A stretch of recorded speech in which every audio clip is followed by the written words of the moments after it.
I just feel that knowing what I know now, numb and just like, I just can't talk about it, just overloaded, I guess. It's not going to change the outcome. So I may as well just let it go and wait to see what they say. So I don't know why I'm upset.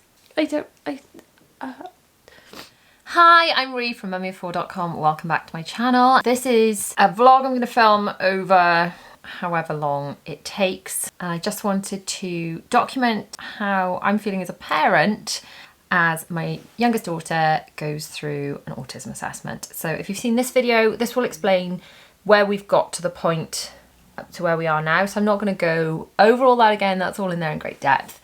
But just to summarise, it's been a bit of a fight, as you'll know from that video, to get to this far. And tomorrow is the joint social communication clinic. So the two parts of the assessment that she will be having, and we'll get to whether she'll even have that in a second, will be the joint social communication clinic.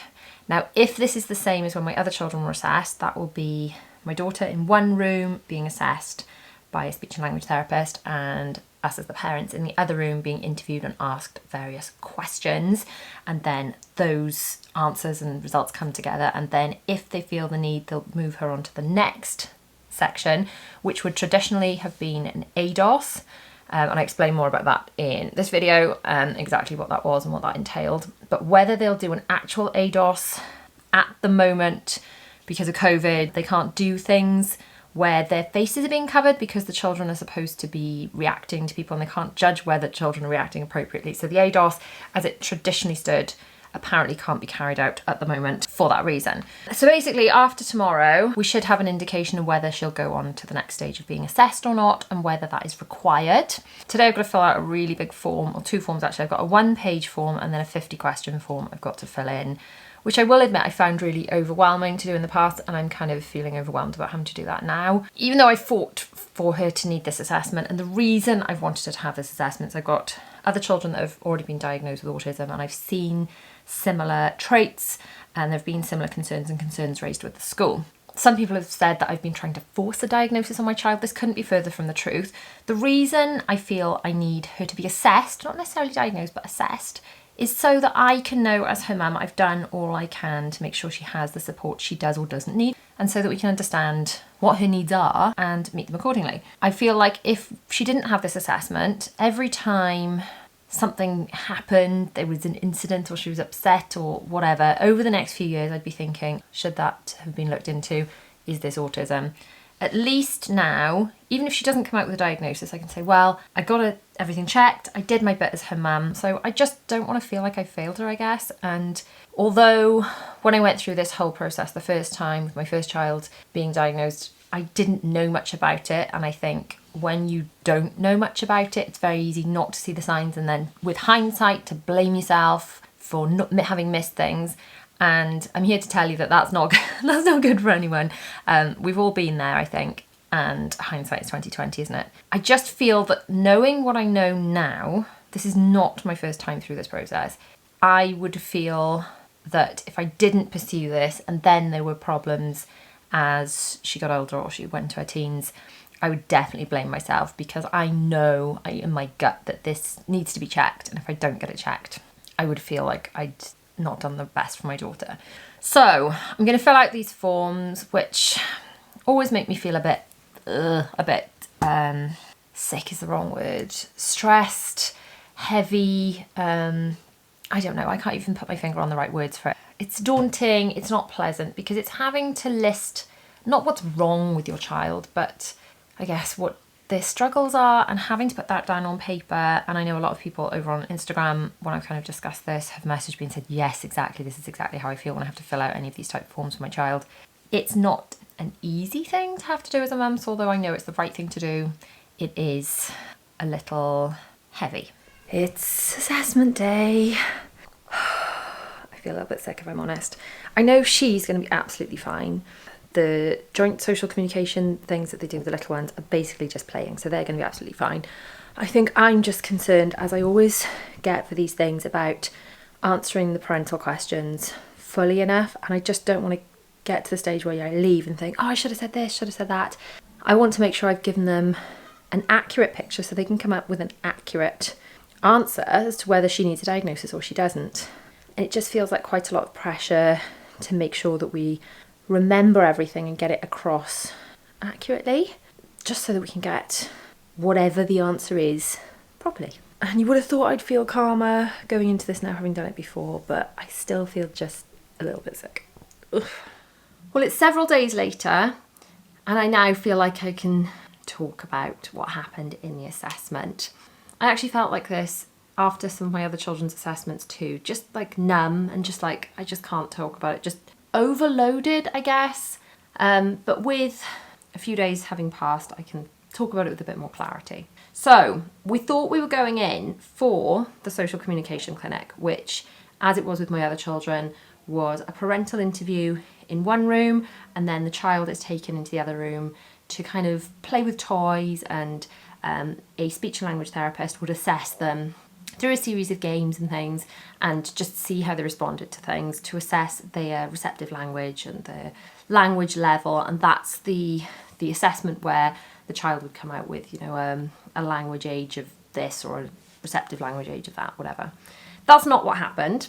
They did the equivalent of the ADOS. So they decided to skip the social communication clinic and just go on what I'd already said. So I was really nervous about going in and making sure I'd said the right things in the appointment that I was going to. And it turns out they were just basing it on things I'd already said. So I just hope I've said enough. So it wasn't an actual ADOS they did.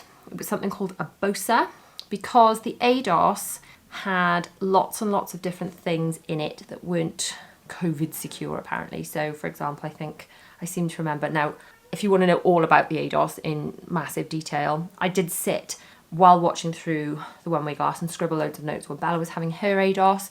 I then made a video just giving my take on it all and kind of sharing my experience with it. Anyway, in that ADOS, I seem to remember there were things like brushing a doll's hair and things. Obviously, they couldn't have anything they couldn't clean really, really easily. So it was only like hard plastic things they could use, and those things were minimised. So this BOSA takes into account the different tools and things they've got at their disposal. So they weren't able to do an official ADOS, and they did this BOSA instead, which is the COVID compliant version that they're doing. Now I was ready to sit there and scribble notes like I did in Bella's ADOS, and I was going to write down everything they did and write down how she reacted. And then I thought, you know what, this is too stressful. I'm stressing myself out doing this. I'm just going to watch it. And I was still playing the rating it to my husband. This is what they're looking for by asking her this. This is how I feel she reacted to it.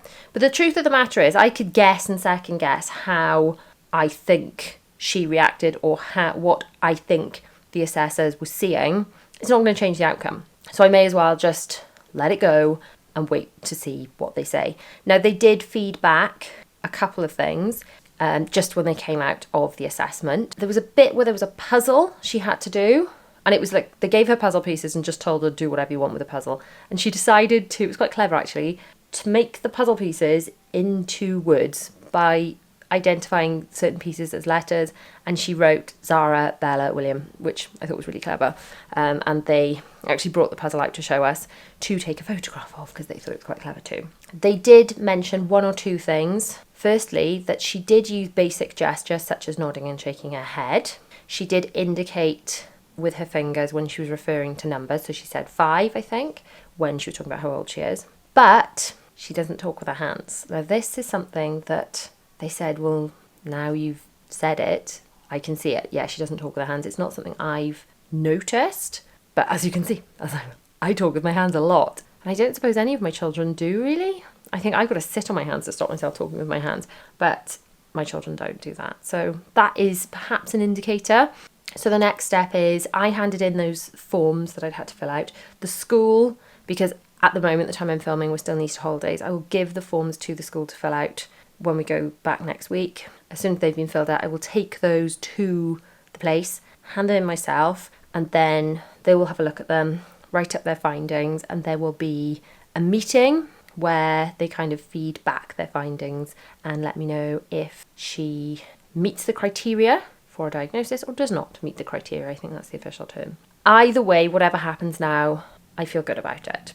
So if she does not meet the criteria, does not need a diagnosis, I'm still glad I did this because I will then stop second guessing myself every time there is like a meltdown-esque situation. I won't be thinking, oh, should I have got her assessed? I'll know. And if she does need a diagnosis and she does need additional help, I can get that for her. So all in all, I am glad that I fought for this. I'm glad I fought for this assessment, especially with the family history. And there are things we see, but let's face it, I could sit here all day, every day, debating, is it this, is it that, is it this, is it that? And the only way to know for sure is this assessment. So I feel like I've done the right thing for her as her mum, and whatever the outcome, I feel I've done the right thing. So we got the forms into the school.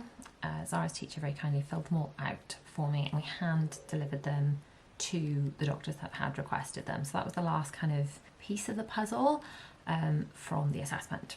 So the forms were delivered first thing in the morning. Shortly after lunch, I actually got a phone call saying, are we available to come in on the 17th for a meeting to discuss the results, the outcome, kind of like a full debriefing.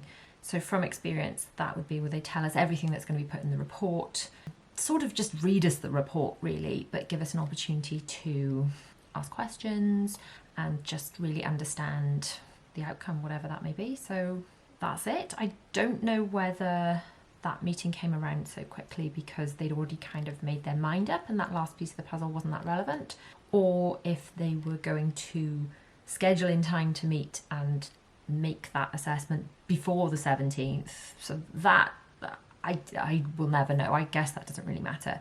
All I know is on the 17th we'll know one way or another. It's time to go. Feeling nervous, anxious. I don't know why I shouldn't be, but I am. I think it's just because I hate not knowing stuff. So I know whatever the outcome, I'm going to feel better knowing whatever it is. Wish me luck. I'm back from the meeting.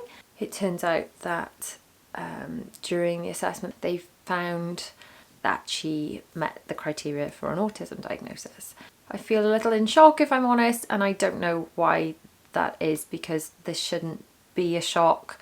I had concerns. I had similar concerns about the others. I don't know why I feel sort of just a bit numb, I guess. Now from experience, I will feel better about this tomorrow. I know I felt the same way with the others. I think I feel relieved. I'm relieved that I actually fought to get her the assessment because they weren't going to do it, and if I hadn't pushed for it, then she might have had these needs that weren't understood, and she might have struggled more than she will now struggle, because now I'm going to be able to get her the help that she needs as she needs it. So I don't know why I'm upset. I don't know why it's a shock, but it is. I think I've spent the last couple of weeks going back and forth between, yeah, it definitely is, and no, it definitely isn't, and second guessing myself over and over, and I don't know why I'm upset. But I suppose it confirms that she does have things that she struggles with, and that's always hard to hear, that your child struggles with anything, and to have it all laid out for me, because they kind of give you a debrief of how things went in the assessment and specifically what she struggles with. And obviously some of the things I'd noticed, and then there are certain things that even I hadn't noticed, even though I've been looking out for things. So I'm really relieved that I fought for this assessment, the assessment that she should have had, because there was all the evidence that she should have had it. I'm really glad that I stood my ground, and when they told me that they weren't going to assess it, I said no, try again. I'm really glad I did that. I'm relieved I did that. So I don't, like I said, I don't know why I'm upset, but I think it's a pretty typical reaction. But I guess I just want to say that if anyone else feels a whole load of emotions having gone through the assessment process with their own children, then you're not on your own. Well, it's now the next day, and I've got to say I'm feeling so much better, so much more positive. It is amazing the wonders that cuddling your children, eating a large bar of chocolate, and then getting a good night's sleep can do you. Yesterday I was feeling just utterly overwhelmed. I felt zoned out and just like I couldn't process anything. I didn't really want to talk to anyone, and really I guess I just wanted to hide under the duvet. But like I said, a good night's sleep, and I'm now feeling so much better. This diagnosis hasn't changed my daughter at all. She is still the same amazing, wonderful little girl she always has been. How her brain works is the same, and it would have been the same whether I had pushed for that assessment or whether I had not pushed for the assessment and then she'd gone undiagnosed, and then as her needs change, I wouldn't have been able to access her the help she needed. I wouldn't have been able to understand her properly and put the right strategies in place. And just like I explained to my children when I talk to them about autism, they just have slightly different struggles. Everyone struggles with something. So some people will struggle with maths, and some people struggle with reading, and some people struggle with social situations or where things aren't going as they might expect. And then that can lead to a meltdown if we don't put strategies in place. I know I've done the right thing. So my message to you is, if you are a parent and you have concerns about your child, whatever they may be, about autism, about something else, follow your gut. And if you feel that the professionals aren't listening to you, you just have to push harder, because if you're not going to fight for your child, then no one else is. I know if this had been my first child, not my fourth child, when in that room they'd said, we're not going to assess her, I would have said, oh, okay, thanks, you probably know best then, bye. Not, no, try again. I knew in my gut this needed looking into. I didn't know it absolutely was autism because I'm not qualified for that. And quite frankly, the amount that that doctor in that room that tried to send me away had seen my daughter, I knew that she had not had enough of an interaction with her to make that assessment. So if you have concerns, if the reason you've clicked on this video is because you've got concerns, every time I get a message from someone, I say the same to them, I'm going to say the same to you now. If you're worried enough to ask me, should I look into this? The answer is probably yes. Good luck with your journey. I hope that it goes as smoothly as you can and you're able to get the answers for your child so you can support them the best way you can as a parent. So thanks so much for watching. If you have found this helpful, make sure you subscribe and like and do all those YouTubey things. There is another playlist I will put on screen about all the other autism videos, our autism journey, and things that might be helpful to you. So click over there and take a look. Thanks for watching, guys.